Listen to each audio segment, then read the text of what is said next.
자, 70인 전도대에 관한 사건이 계속 이어지면서 오늘 말씀도 그와 연계된 상황인데요. 70인 전도대가 이제 사역 나갔다가 복귀했지 않습니까? 근데 복귀해서 예수님 앞에 실패했다 그랬어요? 성공했다 그랬어요? 예, 성공했다 그랬죠. 성공적인 사역을 보고했습니다. 우리가 지난주에 보았지만 오늘 본문 바로 위에 있는 내용에 보면 우리가 주의 이름으로 귀신도 항복시켰나이다 라고 하면서, 지금 저는 이렇게 설교를 하니까 그렇지 그 사람들이 그 얼마나 기쁜 마음으로 감격에 젖어서 막 참 상기된 표정으로 그렇게 말했겠어요. 야, 주의 이름으로 했더니 귀신도 항복하더라고요. 예수님만 할 줄 알았는데 우리도 했습니다 라고 하면서 아주 기쁘고 상기된 표정으로 보고했을 겁니다. 그 보고를 받은 후에 예수님도 기쁘시지 않겠어요? 그래서 예수님이 성부 하나님을 향하여 감사의 기도를 올리시는 내용인데, 21절에 보니까 그때 예수께서 성령으로 기뻐하시며 이르시되 천지의 주제이신 아버지여, 이것을 지혜롭고 슬기 있는 자들에게는 숨기시고 어린 아이들에게는 나타내심을 감사하나이다. 옳소이다. 이렇게 된 것이 아버지의 뜻이니이다 그래요. 자, 이것을 지혜롭고 슬기 있는 자들에게는 감추시고 숨기셨다. 또 어린 아이들에게는 나타내심을 감사합니다 그랬는데, 이것이 뭘까요? 참 아무것도 아닌 내용 같지만 이 분명한 해석을 하는 게 쉽지 않더라고요. 왜냐하면 학자들마다 다 다른 해석들을 하고, 저는 문맥에 비추어 봤을 때 이것을 어떤 사람들에게는 숨기셨고 이것을 어떤 사람들에게는 나타내셨다라고 했을 때 그 이것이란 예수 이름 안에 있는 능력, 이게 아닐까. 왜냐하면 문맥적으로 봤을 때 제자들이 70인 전도대들이 주의 이름으로 귀신도 쫓아냈다라고 하잖아요. 여러분, 예수 이름에 담긴 그 능력, 이건 정말 비밀이죠. 누가 그걸 압니까? 그런데 제자들은 알았죠. 알고 나서 예수를 믿었고, 예수를 믿어서 하나님의 자녀가 되었고, 하나님의 자녀된 권세를 갖고 있으니까 귀신도 벌벌 떠는, 하나님의 자녀된 권세와 능력을 갖고 있으니까 귀신도, 즉 사탄도 항복하는, 사탄이 하늘에서 떨어졌다라고 하는 말 지난주에 봤는데 귀신도 항복하는 그런 역사를 경험한 것 아니겠습니까? 이게 이제 진리라고 한다면 그 진리를 바로 누구에게는 숨기셨고 누구에게는 나타내셨다라고 하는데, 예수 이름에 있는 능력, 그 진리, 그걸 누구에게 나타내셨다고 합니까? 어린아이들에게는 나타내셨고 누구에게는 숨기셨다고요? 슬기 있고 지혜 있는 자들에게는 숨기셨다라고 말해요. 우리가 이 말씀 속에서 하나 짚고 넘어갈 것이 있습니다. 하나님은 숨기기도 하시고 또 하나님은 나타내기도 하시는 분이시라는 겁니다. 에베소서 2장에 보면 인간들의 상태를 이렇게 표현을 하는데, 에베소서 2장 1절에 그는 허물과 죄로 죽었던 너희를 살리셨도다 그랬어요. 허물과 죄로 죽었던 너희라고 했을 때 그 죽었다라고 하는 말, 물론 생물학적인 죽음은 아닐 겁니다. 영적인 죽음이겠죠. 영적인 죽음, 그로 인해서 진리를 알 수 없게 된 겁니다. 영적인 것들을 깨달을 수 없는, 영의 세계를 알 수 없는, 예수의 이름에 사탄도 벌벌 떠는 능력이 있다는 사실을 알지 못하는, 진리를 알지 못하는 이런 상태로 전락한 게 바로 허물과 죄로 죽었던이라고 하는 말, 죽었던, 영적인 죽음에 처해 있는 인류의 상태를 말합니다. 조금 더 확장돼서 에베소서 4장에서 바울은 그 영적인 죽음이 또한 무엇을 말하는가에 대한 구체적인 묘사를 하고 있는데, 에베소서 4장 17절 18절 말씀을 한번 보겠습니다. 우리 한번 같이 읽어볼까요? 시작. 그러므로 내가 이것을 말하며 주 안에서 증거하노니 이제부터 너희는 이방인이 그 마음에 허망한 것으로 행함같이 행하지 말라. 그들의 총명이 어두워지고 그들 가운데 있는 무지함과 그들의 마음이 굳어짐으로 말미암아 하나님의 생명에서 떠나 있도다 그랬어요. 여기는 지금 이방인이라고 하는 단어가 나오거든요. 이방인이라고 하는 말은 문자 그대로 외국인이라는 뜻이죠. 근데 여기서 그 이방인을 말하는 게 아니라 하나님을 알지 못하는 사람들을 말합니다.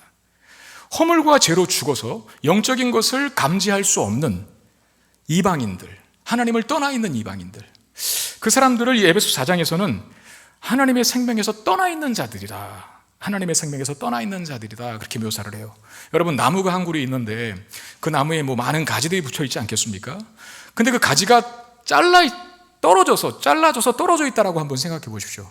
여전히 그 가지에는 열매도 있을 수 있고 푸른 나무 잎도 있을 수 있지만, 나뭇잎도 있을 수 있지만, 그 나무에서 떨어져 있는, 그래서 땅바닥에 널브러져 있는 그 가지를 보고 생명의 찬란한 기운을 느끼는 사람은 없을 겁니다. 오히려 죽음의 기운이 감돌죠. 왜? 나무에서 떨어져 나갔으니까. 나무에서 떨어지면 나무로부터 오는 어떤 영양분도 가지가 받을 수 없는 것처럼 하나님의 생명에서 떠나 있으니까 하나님으로부터 오는 영적인 지식에 대해서 무지할 수밖에 없다는 것. 그걸 뭐라고 표현합니까? 총명에서 어두워졌다. 그 다음에 무지해졌다. 그리고 마음이 굳어졌다라고 그렇게 표현하는 거예요. 이방인들의 상태, 다시 말하면 영적으로 죽어있는 하나님의 생명에서 떠나 있는 자들의 상태, 총명이 어두워졌다, 무지하다, 그리고 마음이 굳어지게 되었다. 여러분, 굳어졌다라고 하는 것은 감각할 수 없는 상태를 말하는 것 아닙니까? 굳은 살이 배기면 아무것도 안 느껴지잖아요, 그죠? 그러니까 마음이 굳어져서 영적인 것을, 진리를, 하나님의 계시의 말씀을 이해할 수도 없고 알 수도 없는 그런 상태를 말합니다. 그러므로 여러분, 진리라고 하는 것, 예수 이름에 능력이 있다라고 하는 것은 그냥 자연스럽게 터득하는 게 아닙니다. 공부 많이 했다고 해서 알아가는 것도 아니고 우리가 노력했다고 해서 아는 것도 아니라 하나님께서 알게 하셨기 때문에 알게 된 거예요. 하나님께서 가르쳐 주셨기 때문에. 어떤 사람들에게는 숨기셨고 어떤 사람들에게는 나타내셨다. 주어가 하나님이거든요. 우리는 원래 모르는 사람들이에요. 다 진리가 뭔지, 예수 이름의 능력이 있는지 뭔지 그거 다 모르는 사람이었다는 거예요. 왜? 허물과지로 죽었던 사람들이었기 때문에. 그런데 우리가 안다면, 진리가 뭔 줄 알고 예수 이름의 능력이 있다는 사실을 안다면 우리는 하나님이 가르쳐 주셨기 때문에, 알도록 만들어 주셨기 때문에 알게 된 것이에요. 여러분들에게 질문 드리겠습니다. 여러분들은 진리에 대해서 아십니까? 어떻게 알게 됐나요? 노력해서요? 공부해서요? 성경 백독해서 알게 됐습니까? 아닙니다. 성경 백독해도 모를 수 있어요. 여러분들이 진리를 알고 있습니까? 라고 하는 질문을 받았을 때, 그리고 어떻게 알게 되었습니까? 라고 하는 질문을 받았을 때 우리는 이렇게 대답해야 되죠. 하나님이 알게 해주셨습니다 라고 말입니다. 그게 정답이에요. 그럼 왜 나에게는 알게 해주셨을까요? 어떤 사람에게는 숨기셨고 어떤 사람에게는 알게 하셨다 그랬는데 왜 나에게는 알게 하셨을까요? 제가 다른 사람보다 조금 더 착하게 살아서요. 아니면 제가 조금 더 똑똑해서요. 제가 옆에 있는 사람보다 조금 나은 무슨 짓을 했기 때문에요 라가 아니라 우리는 그 질문에는 저도 모릅니다라고 대답하는 게 맞습니다. 저도 모릅니다. 제가 잘난 것도 없고 똑똑해서도 아니고, 여러분 허물과제로 죽었다 그랬잖아요. 죽은 것이 무슨 조건이 있습니까? 아무 조건이 없는 거죠. 그럼에도 불구하고 나를 살리셔서 영적인 진리를 감각할 수 있는 자로 만들어주신 것은 나에게 어떤 조건과 이유가 있는 게 아니라 하나님이 무조건적으로 나를 선택하신 것. 그것을 우리는 두 글자로 뭐라고 합니까? 은혜라고 하는 것이죠. 은혜. 제가 그림 하나를 보여드리겠습니다. 이게 뭔지 한번 맞춰보십시오. 이 뭘까요? 사슴같이도 생겼고 사탄처럼 보이기도 하고 저게 뭘까요? 미술 쪽에 조예가 깊으신 분들은 금방 알 거예요. 황소머리. 1942년작이거든요. 파블로 피카소가 만든 화가죠. 조형물이긴 한데 1942년도 스페인 화가였던 파블로 피카소가 만든 작품입니다. 특별히 황소를 저렇게 만든 건, 스페인이 여러분 뭐가 잘하는 나라죠? 그거 있잖아요. 소싸움 하는 거, 투의 나라잖아요. 근데 저거를 뭘로 만들었는지 아십니까? 저 머리 같은 거, 얼굴 같은 게 저게 자전거 안장입니다. 그리고 요게 뭐겠어요? 자전거 핸들입니다. 그러니까 자전거 안장하고 자전거 핸들로 저렇게 빛을 비췄더니 그림자까지 생기면서 정말 황소처럼 보여져. 네. 저 작품을 자전거 안장과 핸들로 만들었는데 그것도 누가 버린 자전거를, 누가 버린 걸 가져다가, 폐 자전거를 가져다가 저렇게 작품으로 만들어냈는데, 저게 1993년도 런던 경매장에서, 여러분 놀라지 마세요, 293억 원에 팔렸다고 합니다. 우리는 뭐 몇백억 정도는 뭐 이제 눈 깜짝 안 합니다. 293억 원에 팔렸대요. 피카소가 참 부럽죠. 야, 저 사람에게 도대체 어떤 안목이 있었길래 누가 버린 쓰레기 자전거를 가져다가 293억 원의 가치가 있다는 것을 알았을까? 만약에 그 자전거에 293억 원이 있었다면 제가 집었겠죠. 그걸 먼저 본 사람이 차지했겠죠. 그런데 그걸 보는 사람은 없었어요. 그 자전거의 가치가 293억 원의 가치가 숨겨져 있다는 사실을 누구만 봤습니까? 그 안목과 통찰이 있는 피카소라고 하는 사람 봤죠. 그래서 그것을 만들어서 폐자전거, 누군가가 버린 자전거였지만 293억 원이라고 하는 가치로 재탄생시킨 사람. 이런 안목이 부럽지 않습니까? 근데 여러분, 우리는 부러워할 필요가 없어요. 왜냐하면 우리는 피카소보다 훨씬 더 탁월한 안목과 통찰을 가진 자가 되었습니다. 왜? 우리는 진리가 뭔지를 알고 예수가 누구인지를 알고 하나님의 말씀이, 이 성경 말씀이 하나님의 말씀이라고 보고 있고 알고 있는 자들이 되었기 때문에 그렇습니다. 여러분, 우리가 예수가 누구인지를 알고 성경이 하나님 말씀이라는 것을 믿고 있고 알고 있고 천국이 있고 지옥이 있고 그 아들 예수 그리스도를 믿어 구원을 얻을 수 있다는 사실을 알게 되는 거 그냥 되는 거 아닙니다. 전 세계에 수많은 인구가 있다면 그 인구 중에 이 성경책이 하나님 말씀이다라고 알고 있고 믿고 있는 사람은 얼마나 될까요? 예수가 하나님의 아들이라고 알고 있고 믿고 있고 보고 있는 사람은 얼마나 될까요? 많지 않습니다. 70%, 80% 이상 안 믿을걸요? 못 볼걸요, 이 가치를? 근데 우리는 아는 자로 있어요. 보는 자로 있어요. 누가 알게 하셨다고요? 누가 보게 하셨다고요? 하나님이. 우리가 노력하고 터득한 게 아닙니다. 우리가 노력해서 공부 많이 해서 성경이 하나님 말씀인 것을 발견한 게 아닙니다. 백독을 해도요, 하나님이 가르쳐 주시지 않으면 이게 하나님 말씀인지 몰라요. 교회를 수십 년 다녀도 안 믿어지는 건 안 믿어지는 거예요. 근데 믿어진다면 영적인 가치가 얼마나 중요한지를 아는 것, 보는 것. 여러분, 간단한 아주 단순한 예를 들어서 우리는 지금 이 시간에 이루고 있습니다. 영적인 가치를 보는 눈이 없는 사람들은 이루고 있는 우리를 뭐라고 비난할까요? 뭐라고 조롱할까요? 참 쓰잘데기 없는 짓 한다. 그건 왜 이렇게 자꾸 모여대 갖고 교통체증 유발시키고 저럴까? 이렇게 보는 거죠. 근데 우리는 이 시간이 얼마나 귀한 줄 알아요. 생명과도 바꿀 수 없는 시간이라는 것을 알아요. 그걸 알게 하신 분이 누구십니까?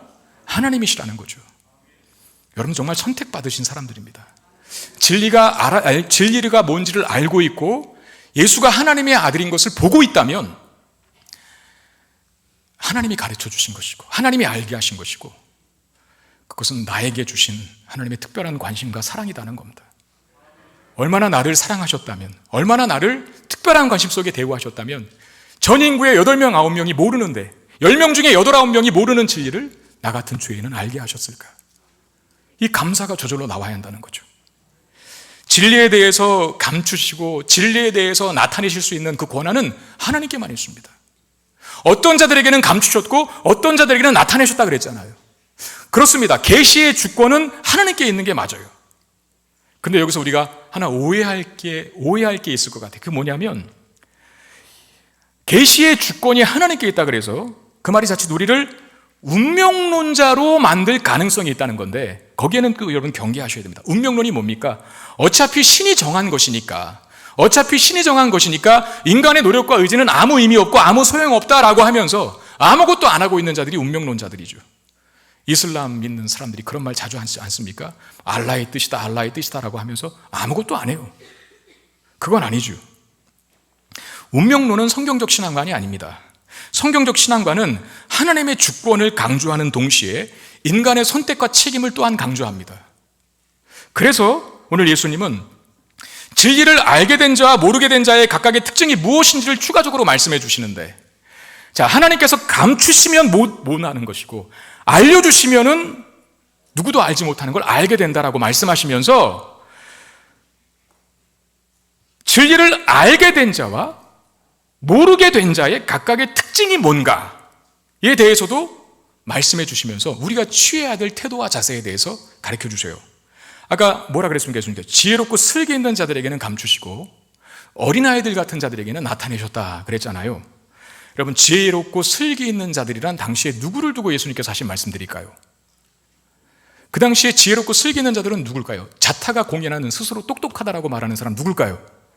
바리새인과 서기관들, 다시 말하면 종교 지도자들이었어요. 그러면 어린아이 같은 자들은 누굴까요? 진리를, 복음을, 예수의 말씀을 자신의 지식과 생각으로 판단하는 자들이 아니라 어린아이처럼 다 받아들이는 자들, 순수하게 받아들이는 자들, 이게 어린아이 같은 자들이거든요. 그래서 이런 말씀이 이어집니다. 22절에 우리 한번 같이 읽겠습니다. 22절 시작. 내 아버지께서 모든 것을 내게 주셨으니 아버지 외에는 아들이 누구인지 아는 자가 없고 아들과 또 아들의 소원대로 계시를 받은 자 외에는 아버지가 누구인지 아는 자가 없나이다 그랬어요. 자, 예수를 통해서만 하나님께 이룰 수 있습니다. 예수를 통해서만 아버지 하나님을 알 수 있다 그랬어요. 요즘 여기서 요 말을 꼭 하고 지나가야 될 것 같습니다. 아무튼 기회가 될 때마다 강조하는 건데, 여러분, 구원은, 하나님께 이르는 길은 예수 그리스도 한 분밖에 없는 줄 믿으시길 바랍니다. 우리는 종교다원주의를 허락하지 않아요. 다른 타 종교를 배척하고 우습게 여기서가 아니라, 제가 자주 드리는 말씀입니다. 1 더하기 1은 1 더하기 1은 2잖아요.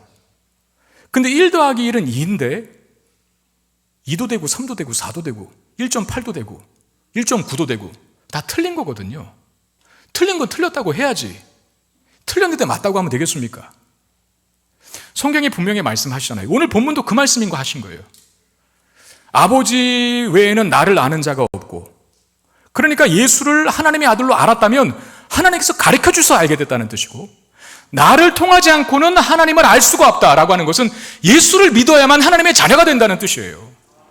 예수를 통해서만, 예수를 믿어야만 구원받을 수 있고 천국 백성이 될 수 있다는, 죄의 문제를 해결할 수 있다는 의미인 거예요. 성경에 이렇게 나왔으면 이렇게 따라야지.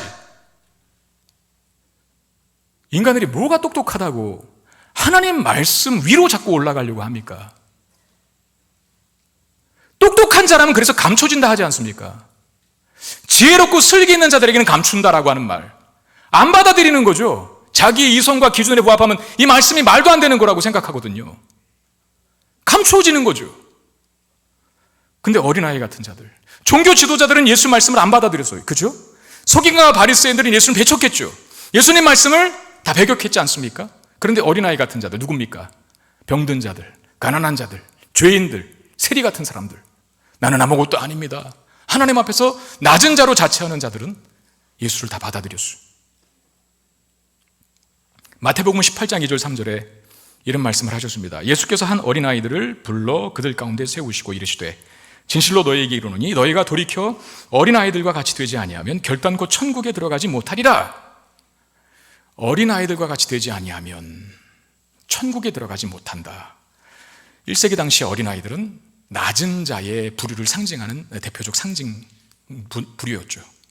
낮은 자, 연약한 자. 하나님 앞에서 자신을 낮추는 자, 진리 앞에서, 하나님 말씀 앞에서 자신을 한없이 낮추는 자가 어린아이고 천국이 바로 그들일 것이다. 그들이 들어간다 라고 말씀하시는 거예요.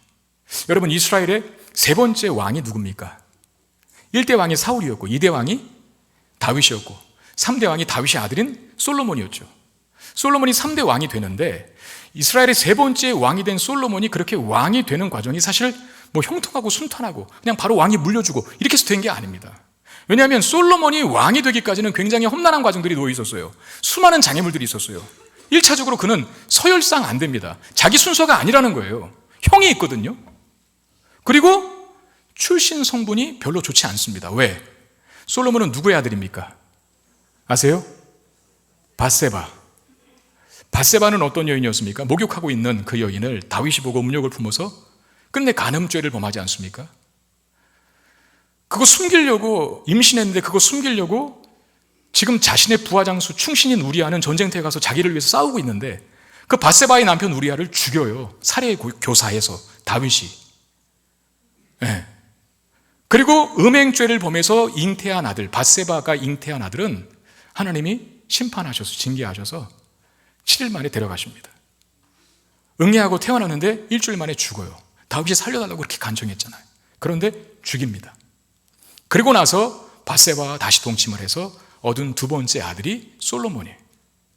그러니까 이 솔로몬이 세 번째 왕이 되기까지는 출신 성분도 안 따라주고, 그리고 많은 정적들이 있었어요. 솔로몬이 왕위를 이어받는 것에 대해서 반대하는 세력들이 많았다는 거예요. 그 중에 한 사람이 누구냐면 요압이었어요. 요압. 다윗의 오른팔과 같은 장수였던 요압이 솔로몬에게 등을 돌려요. 쉬운 과정이 아니었다는 거죠. 그런데 기어코 솔로몬이 왕이 되는데 그 과정을 보면, 여러분 열왕기상 초반에 한번 읽어보세요. 재밌습니다. 그 과정을 보면 솔로몬이 기가 막히게 머리가 좋은 사람이에요. 그 비상한 지혜로 정적들을 하나둘씩 다 제거하고, 아무튼 수많은 장애물들과 난관들, 자기가 왕이 되는 것을 가로막는 장애물들과 난관들을 그야말로 평정합니다. 굉장히 지혜로운 사람이었어요. 그리고 왕으로 등극하거든요.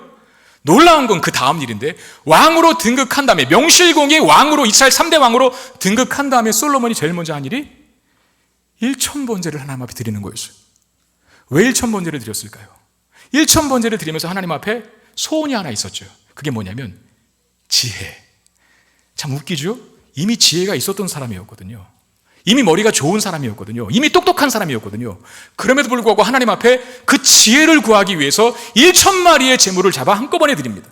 이건 1,000번제라고 하는 것은, 그래서 솔로몬이 하나님의 지혜를 얼마나 간절히 원했던가, 얼마나 갈망했던가, 사모했던가, 그것을 죽음보다 더 귀하게 여겼던가 하는 것을 나타내는 게 1,000마리의 번제를 하나님께 드린 거예요. 하나님이 그 제사를 받으셨죠. 그리고 꿈에 나타나서 말씀합니다. 내가 너에게 뭐 줄까? 네 소원이 뭐니? 라고 솔로몬에게 물었을 때 솔로몬이 어떻게 대답합니까? 열왕기상 3장 7절 9절 말씀에, 나의 하나님 여호와여, 주께서 종으로 종의 아버지 다윗을 대신하여 왕이 되게 하셨사오나 종은 작은 아이라 출입할 줄을 알지 못하고 왕께서 택하신 백성 가운데 있나이다. 그들은 큰 백성이라 수요가 많아서 셀 수도 없고 기록할 수도 없사오니 누가 주의 이 많은 백성을 재판할 수 있사오리까? 듣는 마음을 종에게 주사 주의 백성을 재판하여 선악을 분별하게 하옵소서. 제가 지금 두 가지 내용을 강조했어요. 첫 번째가 뭐였죠? 종은 작은 아이라. 또 하나는 뭐였습니까? 듣는 마음을 종에게 주사. 자, 솔로몬이 자기를 하나님 앞에서 한없이 낮추고 있어요. 솔로몬은 왕입니다. 솔로몬은 똑똑합니다. 아이가 아니거든요. 그런데 아이래요. 하나님 앞에서는. 그러면서 듣는 마음을 종에게, 뭘 듣는 거예요? 뭘? 하나님 말씀이죠.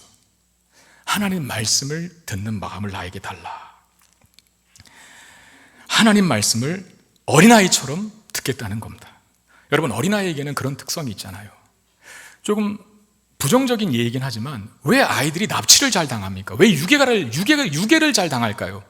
잘 들어서 그래요. 잘 들어서. 어린아이에게는 그런 특성이 있습니다. 잘 들어요. 그러나 지혜와 슬기로 가득 찬 당시에 똑똑하다고 자부했던 종교 지도자들은 예수님 말씀을 거부합니다. 여러분, 나이 40이 되면 그 40을 한자어로 뭐라고 합니까? 부록이라 그러죠. 부록. 여기 40대신 분 계실지 모르겠지만 그 부록이라고 하는 단어가 갖는 두 가지 의미가 있습니다. 하나는 긍정적인 의미고 하나는 부정적인 의미인데, 긍정적인 의미는 뭐냐면 어떤 유혹에도 흔들리지 않는 견고함이 있다는 거예요. 네. 뭐가 안정됐다는 거죠. 그리고 자기 기준이 분명하다. 어떤 유혹에도 누가 뭐라 그래도 흔들리지 않는 견고함이 있다는 게 이 부록이라고 하는 나이가 갖는 장점이고요. 부정적인 의미에서 부록의 의미는 뭐냐 하면 이제는 자기 생각이 굳어져서 잘 안 바뀌는 나이라는 거예요. 자기 생각이 굳어져서 잘 안 바뀌는 나이. 여러분, 우리 교회도 39살까지는 청년부에서 관리합니다. 결혼 안 한 분들 중에. 양호영 목사님에게 전화 받으셨을 거예요. 양호영 목사님 청년부 담당이시잖아요. 결혼 안 한 39살까지는 청년부에서 관리하지만 40이 되면, 40이 되면 청년부에서 더 이상 관리하지 않습니다. 어디로 갈까요? 교구로 넘어가요. 왜? 결혼은 안 했지만 그래도 이제는 어른이라고 쳐주는 거예요. 어른은 말 더럽게 안 듣습니다. 네. 자기 생각과 기준이 확고해서 누가 뭐라 그러면 튕겨져 나가요. 좋은 거 가르쳐주면 너나 잘해라 그래요. 그리고 자기가 했던 기준, 자기가 고수한 생각, 자기 입장, 자기의 견해를 쉽게 내려놓지 않습니다. 그게 부록이에요. 어른이죠. 그런데 반대로 어린아이들은 백지예요. 백지. 마치 백지 위에 그림을 그리는 것처럼 어린아이들은 다 받아들이죠. 소화하죠. 여러분, 하나님께서 이스라엘 백성들을 출애굽시킬 때 모세를 불러서 모세를 인도자로 삼지 않습니까? 근데 그 모세를 출애굽의 지도자로 부르실 때, 소명하실 때 한 사건이 일어나죠. 모세가 평상시처럼 양을 치고 이제 돌아가는데 신비한 광경 하나를 목격하게 돼요. 신비한 광경. 그게 뭐였습니까? 떨기나무에 불이 붙었는데 안 타는 거예요. 계속 불이 그 떨기나무에 붙어 있는 거예요. 여러분, 떨기나무가 뭐냐면 되게 작은 관목 같은 건데 이게 그 광야의 뜨거운 태양빛 때문에 거의 말라 비틀어지거든요. 그러니까 우리식으로 얘기하면 마른 풀 같은 거, 여러분 어렸을 때 분장난 다 해보셨잖아요. 그 불 붙이면 금방 확 타잖아요. 확 타고 재만 남고 없어집니다. 그런 현상들이 가끔씩 있었다는 거예요, 광야에서. 그런데 떨기나무에 불이 붙은 건 특이한 현상이 아닌데 그게 확 타고 없어지고 재가 돼야 되는데, 그리고 불이 꺼져야 되는데 안 꺼지고 계속 타는 거예요. 계속 불이 붙어 있는 거예요. 신비한 현상이었죠. 그래서 모세가 그걸 조사하려고 들어갑니다. 그걸 연구하려고 가까이 들이댑니다. 그걸 자기가 가진 이성과 지식과 실력으로 풀이해 보려고 가까이 들어갑니다. 모세는 그럴 자격이 있죠. 왜? 그 사람은 애굽의 이집트의 학문을 섭렵한 사람이거든요. 그래도 모세가 그래봬도 왕자였잖아요. 애굽의 왕자. 양자긴 했지만 애굽의 왕자, 애굽의 모든 학문을 섭렵한 사람이어서 그 지식 가지고 이 신비한 현상을 조사해 보려고 가까이 갔어요. 그때 하나님의 음성을 듣습니다. 하나님 뭐라고 합니까? 네 발에서 신 벗어라. 이게 무슨 뜻일까요? 모세야, 네가 가진 지식, 모세야, 네가 가진 실력, 네가 가진 경험, 너의 기준 다 내려놓고 내게 와라는 거예요. 이 신비한 현상, 다시 말하면 하나님의 일은 너의 머리로 풀어낼 수 있는 게 아니다. 네 발에서 신 벗어라. 이거예요. 모세가 신 벗은 다음에는 하나님 말씀 듣죠. 그래서 출애굽의 지도자 된 거예요. 모세가 뭐 한 거 있습니까? 하나님 시킨 대로 했잖아요. 말씀하시는 대로만 했잖아요. 자기 머리 굴려서 뭐 했습니까? 자기가 실력으로 애굽에 10가지 재앙 내렸습니까? 아니에요. 하나님이 시키는 대로 했어요. 그게 신 벗은 거예요. 자기 실력, 자기 기준, 자기 지식, 자기 경험으로 하나님을 재단하지 않았다는 거죠. 여러분, 그렇다고 제가 마치 여러분들에게 줏대 없는 사람처럼, 귀가 가벼운 사람처럼 뭐든지 너무 쉽게 믿는 사람이 되어야 한다고 말하는 건 절대 아닙니다. 만약에 그렇다면 저 같은 사람은 예수를 못 믿었을 거예요. 왜냐하면 저는 돌다리도 약간 두들겨 보고 건너는 기질이거든요. 약간 좀 철저하고 치밀하려고 하는 성향입니다. 방바닥에 머리카락 하나 떨어져 있는 것도 잘 못 보고요. 제가 세팅해 놓은 대로 그대로 있어야 되고요. 책상 위에. 지금은 많이 좀 오염됐어요. 예. 그런 사람들하고 같이 사니까 오염이 되더라고요.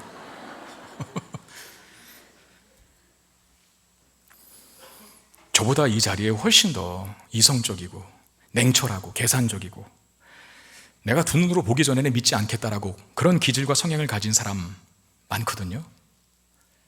그런데도 예수를 믿습니다. 참 놀랍게도. 뭔가 논리적으로 설명이 잘 안 되는 그런 기질과 성향을 가진 과학자, 수학자, 천문학자, 예술가, 그들 중에도 예수 믿는 사람 참 많습니다. 이게 어떻게 가능해졌을까? 그 순간에 그들은 하나님 말씀 앞에서는 어린아이가 된 것이죠. 솔로몬처럼. 솔로몬도 똑똑한 사람이거든요. 그런데 하나님의 지혜를 구하면서 나는 작은 아이입니다. 말씀만 하십시오. 듣는 마음을 종에게 주십시오. 자, 이게 하나님의 계시를 알게 하신 사람들의 특성이에요. 그러므로 우리는 하나님 말씀 앞에서 온유한 심령을 가질 수 있어야 합니다. 온유한 심령의 반대는 뭡니까? 강팍한 심령입니다. 그래서 온유한 심령은 잘 받아들이는 마음이에요. 여러분, 70인 전도대들에게 오늘 그런 마음이 있었기 때문에 전도하러 간 거 아닙니까? 왜? 예수님 뭐 가지고 가지 말라 그랬어요? 전대도 가지고 가지 말고 배낭도 가지고 가지 말고 여벌 신발도 가지고 가지 말라 그랬는데 자기들의 경험과 기준과 생각 가지고 예수 말씀을 분석했다면 전도 안 나갔죠. 왜? 아니 무슨 전도가 1시간 하고 오는 겁니까? 몇 날, 며칠이, 몇십일에 걸릴지도 모르는 날을 어떻게 배낭도 전대도 신발도 가지고 가지 말라 갑니까? 우리 안 갑니다. 이게 맞는 거거든요. 그런데 전도대들의 심령이 온유한 심령이 있으니까 가는 거예요. 또 예수님께서 뭐라 그랬어요? 마치 너희를 보냄이 양을 이리 가운데 보낸 것 같도다. 만약에 전도대들에게 강팍한 심령이 있어서 예수님의 명령과 말씀을 자기의 기준으로 분석했다면, 평가했다면, 그리고 그 분석과 평가에 따라 반응했다면 그들은 안 가야 맞습니다. 여러분, 양이 어떻게 이리 가운데 들어갑니까? 그건 죽는 건데. 안 들었을 거예요, 예수님 말씀을. 그런데 갔잖아요. 그리고 돌아왔잖아요. 그들에게 이미 온유한 심령이 있었다는 증거죠. 온유한 심령을 가지고 예수님 하신 말씀대로 그대로 나가서 행했을 때 예수님의 능력을 체험하죠. 굶어 죽었습니까? 살아 돌아왔어요. 머물 거처가 없었습니까? 하나님이 다 거처를 미리 마련해 주셨어요. 잠도 잤고 먹었고 입었습니다. 그리고 병자를 고쳤고 귀신들을 항복시켰어요. 온유한 심령을 가지고 그 말씀대로 했더니 그 말씀이 주는 놀라운 기적과 생명의 능력을 체험하게 됩니다. 여러분에게 부탁드립니다. 하나님께서 하시는 말씀이라고 한다면 여러분 신발 벗고 어린아이가 되셔서 다 받아들일 수 있게 되기를 주의 이름으로 축원드립니다. 그런 사람이 복된 거예요. 어린아이들에게는 나타내셨다. 하나님의 진리와 계시를 알게 된 사람들의 특성이 그거예요. 특징이. 하나님 말씀 앞에서는, 하나님 앞에서는 한없이 낮아지는 자. 하나님이 하시는 말씀이라고 한다면 뭐든지 듣겠습니다라고 하는 자. 여러분 정말 말씀대로 한번 살아보세요. 하라는 것 하시고 하나님이 하나님 말씀에 하지 말라는 것 안 하면 정말 생명이 뭔지, 행복이 뭔지, 만족이 뭔지 누리게 될 것입니다. 왜 인류에게 만족과 행복과 생명과 그 능력이 없어졌을까요? 우리는 자꾸 신발 안 벗는 거예요. 하나님 말씀도 자꾸 재단해요. 내 마음과 내 계산과 내 생각에 맞는 것만 들어요. 부합하지 않는 건 다 걸러내죠. 그러니 거기에 무슨 생명과 기적과 능력이 있겠습니까? 하나님 말씀이 가라면 가는 거고 멈추라면 멈추는 거고 하나님 말씀이 하라고 하는 건 하고 하나님 말씀이 하지 말라고 하는 건 안 하면 거기에 생명과 능력과 행복이 있게 될 줄로 믿습니다. 예수님 그런 자가 가장 복되다라고 말씀하시는데, 자 23절 24절 말씀입니다. 자 같이 읽어보겠습니다. 시작. 제자들을 돌아보시며 조용히 이르시되 많은 선지자와 임금이 너희가 보는 바를 보고자 하였으되 보지 못하였으며 너희가 듣는 바를 듣고자 하였으되 듣지 못하였느니라 그랬어요. 제자들을 돌아보시며 제자들에게 속삭이면서 말씀하시는 게 뭐였습니까? 너희는 참 복이 있다 라고 말하면서 왜 이 사람들이 복되다고 그러는 겁니까? 너희들이 보는 것을 보는 눈은 복이 있다. 이게 무슨 말인지 모르겠죠. 보는 눈을 보는 것은 복, 이게 무슨 말일까요? 제자들이 지금 보는 건 누굴까요? 예수님이잖아요. 예수님을 그들은 육안으로도 보고 있고 예수님이 육체로 계신 걸 보고 있고 예수님의 생생한 육속으로 가르침을 받고 있어요. 그걸 복되다고 하시는 거예요. 그러면서 제자들이 얼마나 복된 자들인지 수많은 선지자보다도 그리고 임금들보다도 더 너희들이 복되다라고 말하는데, 예를 들어 선지자 중에 한 명 예를 들어봅시다. 이사야, 굉장히 위대한 선지자거든요. 이사야 선지자는 그러나 메시아의 신 예수 그리스도를 예언만 했지 그가 직접 보지는 못했죠. 구약의 인물이잖아요. 또 임금 중에는 누가 있습니까? 대표적인 사람? 훌륭한 임금? 다윗. 다윗은 본인이 메시아를 예표하기도 했고 그리고 본인이 시편 속에서 메시아를 예언하기도 했어요. 그 위대한 왕인 다윗조차도 그러나 예수를 실제로 보지는 못했죠. 그런데 제자들이 너희들이 보는 것을 보는 눈은 복이 있다 라고 하는 것은 제자들과 그 선지자와 임금의 차이가 뭐냐면 그들은 보지 못했지만 이 제자들은 예수님을 직접 보고 있다는 거죠. 그게 복되는. TV 프로에서 가끔씩 이제 맛집을 소개하는 그런 방송들이 저녁 시간대 많이 하잖아요. 보통 맛집 소개할 때 정말 좋은 재료를 사용해서 맛있게 만들어서 값싸게 팝니다. 그런 집을 보면 가성비가 정말 좋죠. 끝내주죠, 가성비가. 근데 저는 그런 프로그램을 보면서 늘 아쉬운 것이 하나 있어요. 그 뭐냐면 그런 식당이, 가성비가 좋은 그 식당이 우리 동네는 없다는 거예요. 이게 항상 아쉽거든요. 우리 집 옆에는 왜 저런 가게가 없을까? 저런 식당이 없을까? 우리 집 옆에가 아니더라도 풍무동에는 왜 그런 집이 없을까? 식당 하시는 분 중에 여러분들이 그렇게 되시기를 바랍니다. 왜 김포시 관내에는 내 김포시 안에만 들어있어도 그거 갔을 텐데 왜 김포시 관내에는 저런 맛집이 없을까? 보면은 뭐 어디 제가 한 번도 가보지 못한, 이름도 듣지 못한 어떤 지방, 어떤 동네에 있다고 그렇게 얘기를 해요. 그림의 떡처럼 느껴지죠. 세계적인 명소들이 있습니다. 가면 와 하고 입이 쫙 벌려지는 세계적인 명소가 있는데, 관광 명소. 자, 첫 번째 이미지를 제가 보여드리겠습니다. 어딜까요? 여기가 계양산? 계양산? 수락산이요? 설악산이요? 어딜까요, 저기? 가보신 분만 아는데, 그랜드 캐년입니다. 한번 가보십시오. 되게 웅장하답니다. 저도 못 가봤거든요. 어마어마하게 웅장하고 장엄하고, 저기 가면요, 저절로 주님의 높고 위대하심을, 이게 자동적으로 나온대요. 하나님이 만드신 자연의 창조물이 너무나 아름답고 존귀해서. 그랜드 캐년. 가보신 분 혹시 한번 손 들어보세요. 잘났네요. 예. 담임 목사도 아직 못 가본 데를 가봤다고 자랑하면 어떻게 하면 넘겨주세요. 두 번째, 여기는 어딜까요? 세계적인 관광 명소입니다. 지금 1부, 2부도 계속 나이아가라라고 하는데 나이아가라 아닙니다.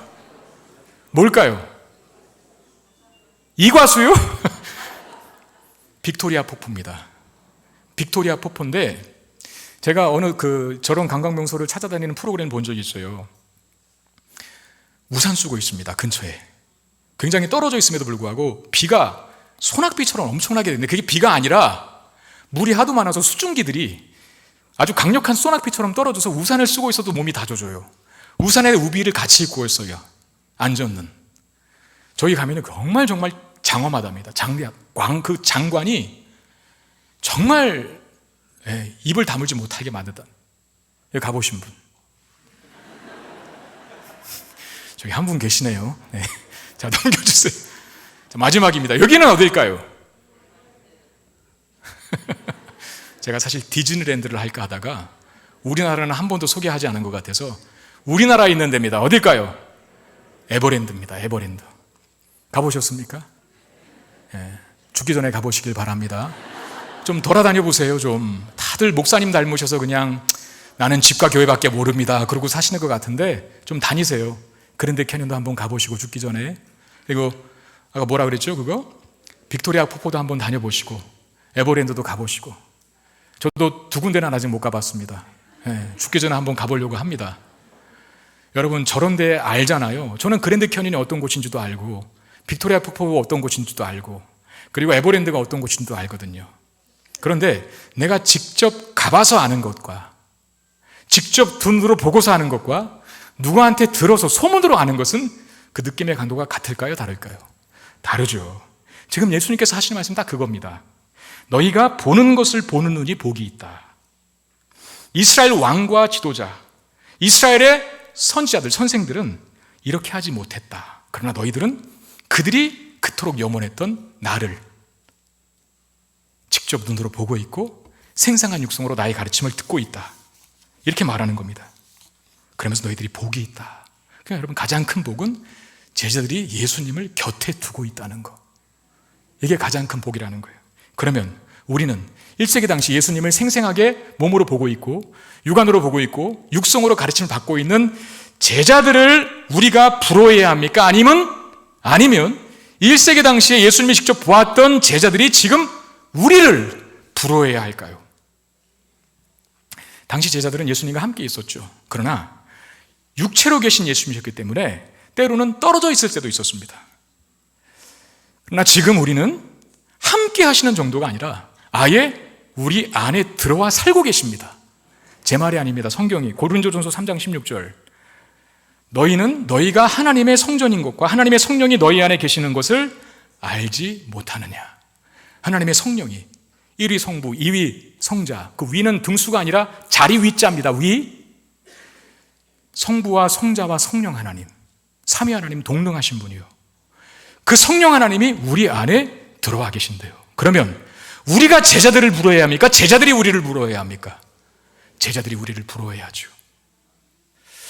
그리고 우리는 하나님의 말씀인 이 성경 말씀을 예언으로서가 아니라 완성된 계시로 갖고 있어요. 완성된 계시.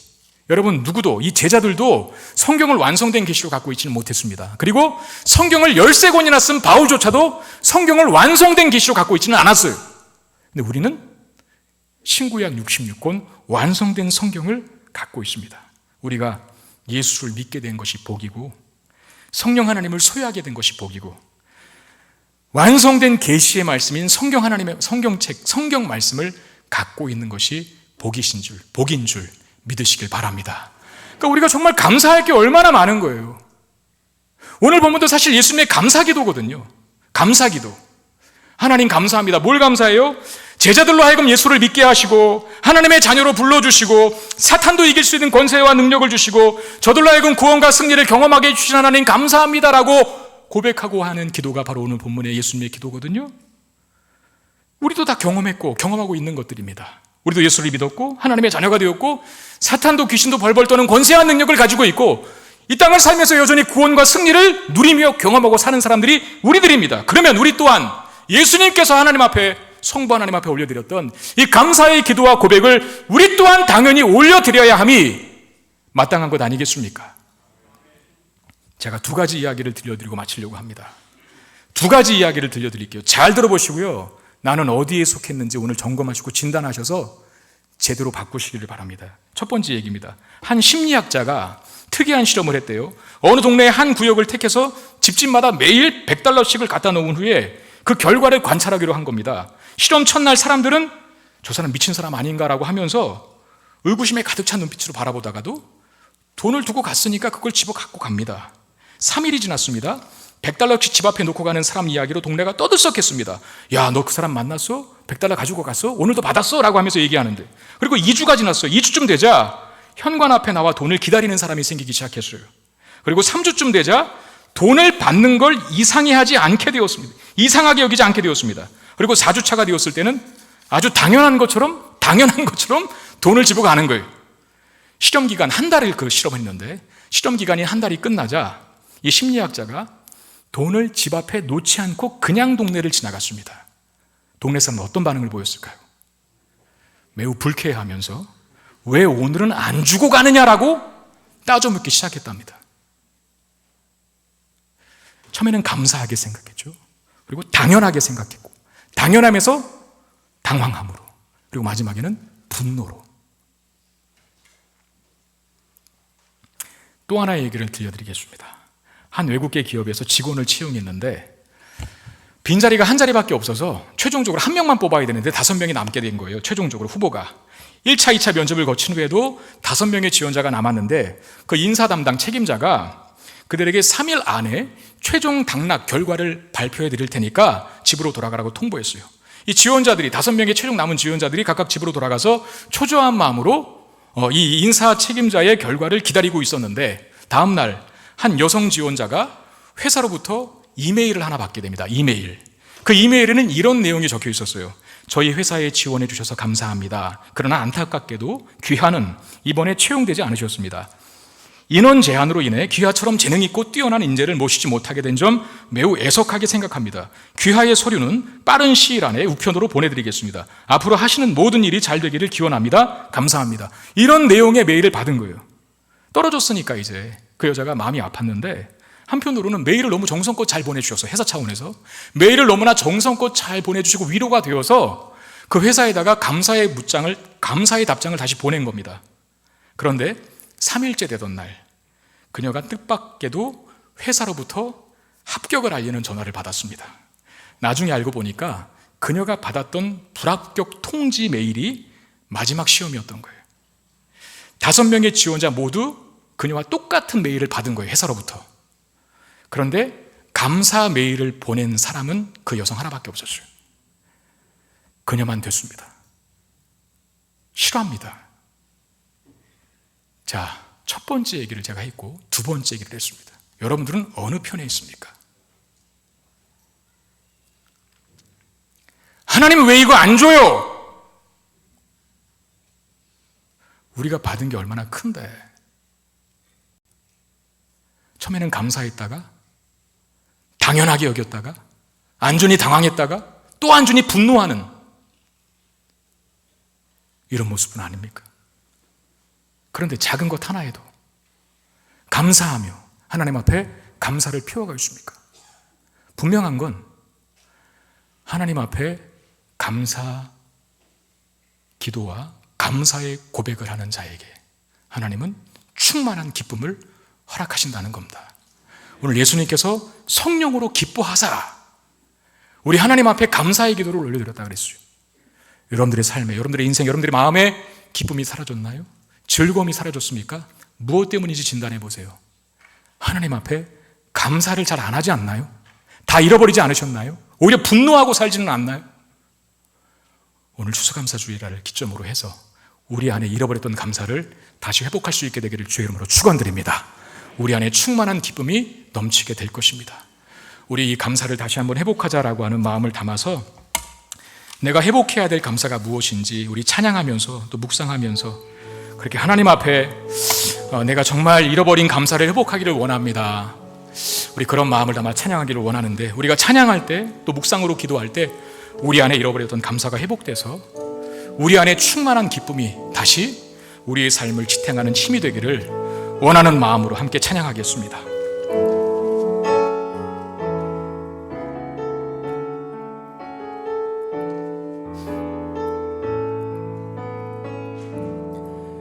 내가 누려왔던 모든 것들이, 내가 지나왔던 모든 시간이,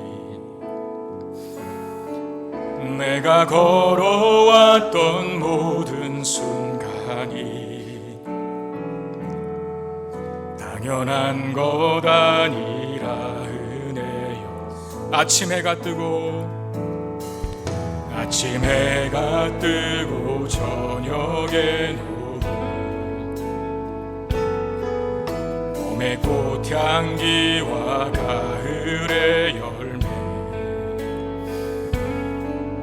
변하는 계절의 모든 순간이 당연한 것 아니라 모든 것이 은혜, 모든 것이 은혜,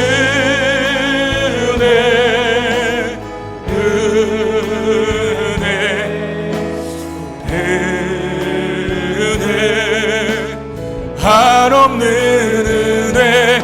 내 삶에 당연한 것 하나도 없었던 것을 모든 것이 은혜, 은혜였어. 내가 이 땅에 태어나 사는 것, 내가 이 땅에 태어나 사는 어린아이 시절과 지금까지도, 어린아이 시절과 지금까지 숨을 쉬며 살며 꿈을 꾸는 삶, 숨을 쉬며 살며 꿈을 꾸는 삶, 당연한 것 아니라 은혜였소. 당연한 것 아니라 내가 하나님의 자녀로 살며, 내가 하나님의 자녀, 오늘을 찬양하고 예배하는 삶, 오늘 찬양하고 예배하는 삶, 복음을 전할 수 있는 축복이 당연한 것 아니라 은혜였소. 모든 것이 은혜, 모든 것이 은혜,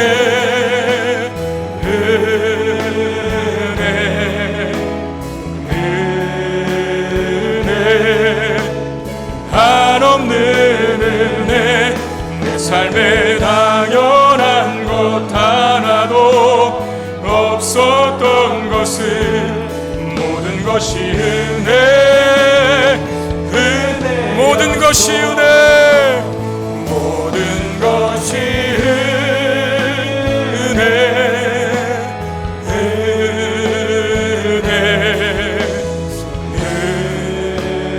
은혜, 한없는 은혜. 내 삶에 당연한 것 하나도 없었던 것을 모든 것이 은혜, 모든 것이 은혜,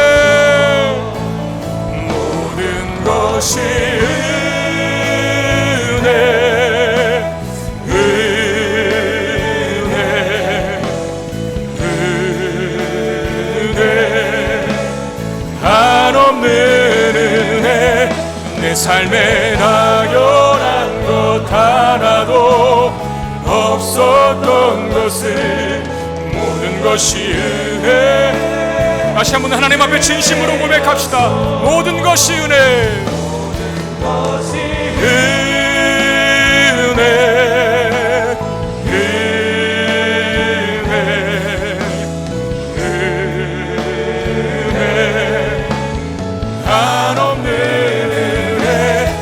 삶에 당연한 것 하나도 없었던 것을 모든 것이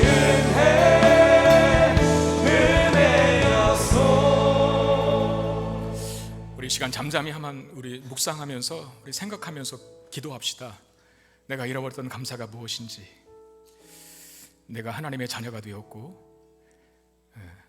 성경 말씀을 하나님의 말씀으로 보게 되는 눈이 생겼고 천국을 사모하는 마음 갖게 되었고 하나님의 자녀가 된 권세를 누리고 있고 우리가 이것에 감사하고 있는지, 성령이 내 안에 들어와 살고 계시는 이 축복된 시대에 내가 살고 있다는 사실에 내가 감사하고 있는지, 그리고 오늘도 밥을 먹었고 잠을 잤고 입었고 마셨고 생활했고 그 모든 것들이 하나님께서부터 나에게 주어진 은혜인 것을 알고 있는지, 하나님 내가 그 은혜, 그 감사 회복하게 되기를 원합니다. 당연한 것이 하나 없고 다 하나님께서 나에게 은혜로 베풀어 주신 것임을 믿고 내 안에 감사가 넘쳐나 다시 한번 내 안에 잃었던 기쁨이 회복되게 하여 주옵소서. 우리 그 감사할 제목들을 다시 묵상하며 하나님 앞에 그것을 감사하는 시간을 우리 잠잠히 기도하며 갖도록 하겠습니다.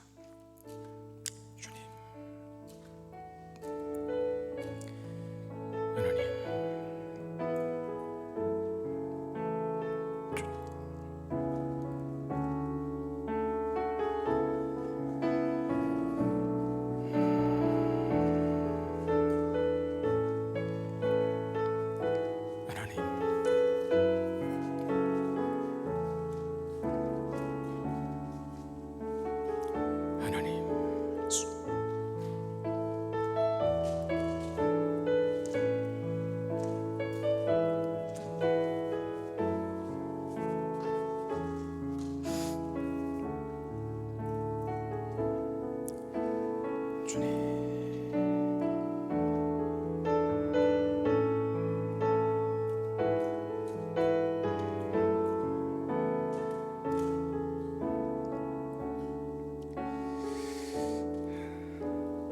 하나님, 하나님, 우리를 하나님의 자녀가 되게 해주셔서 감사합니다. 그냥 믿어지는 게 아닌데 예수를 믿게 하심도 감사드립니다. 천국이 있고 영생 복락이 우리에게 놓여져 있다는 사실도 알게 하시고 보게 하시고 믿게 해주셔서 감사를 드립니다.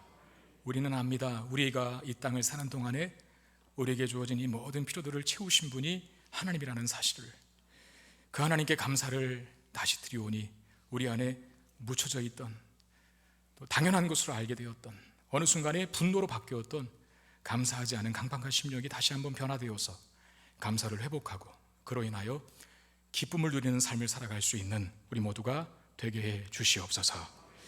귀한 예물을 하나님 앞에 드립니다. 사랑하는 성도들이 감사한 마음을 담아 드린 예물을 받아주시고 하나님의 영광을 위해서 아름답게 쓰여지게 하시고 또 한 주간을 살아가는 사랑하는 하나님의 자녀들의 삶 속에 감사할 조건들이 많아질 수 있도록 은혜를 베풀어 주시옵소서. 우리 주 예수 그리스도 이름으로 간절히 축복하며 기도드리옵나이다. 아멘.